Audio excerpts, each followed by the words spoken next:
The communist rules for revolution read like this: corrupt the young, get them away from religion, get them interested in sex, make them superficial, and destroy their ruggedness. Always preach true democracy, but seize power as fast and as ruthlessly as possible. Communist rules for revolution by encouraging government extravagance, destroy its credit, produce fear of inflation with rising prices and general discontent, promote abortion, homosexuality, lesbianism, witchcraft, cause the restriction of all firearms on some pretext with a view of confiscating them and leaving the population helpless. That is communism.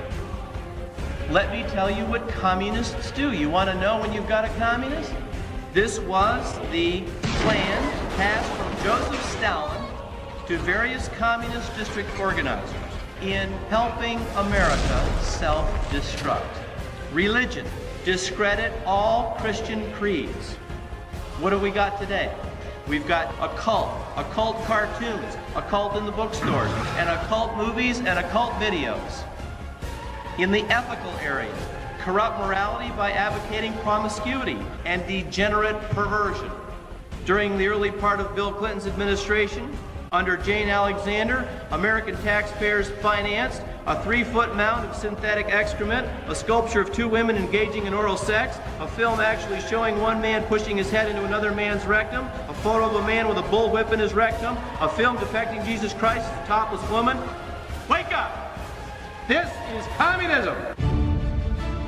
The very word secrecy is repugnant in a free and open society. And we are, as a people, inherently and historically opposed to secret societies, to secret oaths, and to secret proceedings. We decided long ago that the dangers of excessive and unwarranted concealment of pertinent facts far outweighed the dangers which are cited to justify it. Even today, there is little value in opposing the threat of a closed society by imitating its arbitrary restrictions. Even today, there is little value in ensuring the survival of our nation if our traditions do not survive with it. And there is very grave danger that an announced need for increased security will be seized upon by those anxious to expand its meaning to the very limits of official censorship and concealment. That I do not intend to permit to the extent that it's in my control. And no official of my administration, whether his rank is high or low, civilian or military, should interpret my words here tonight as an excuse to censor the news, to stifle dissent, to cover up our mistakes, or to withhold from the press and the public the facts they deserve to know.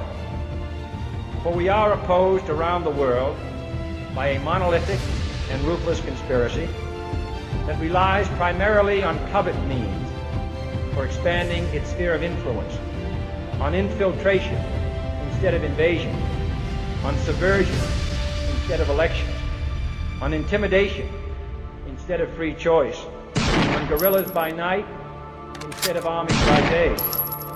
It is a system which has conscripted vast human and material resources into the building of a tightly knit, highly efficient machine that combines military, diplomatic, intelligence, economic, scientific, and political operations. Its preparations are concealed, not published. Its mistakes are buried, not headlined. Its dissenters are silenced, not praised. Its dissenters are silenced, not praised. Its dissenters are silenced. Its dissenters are silenced. Its dissenters are silenced.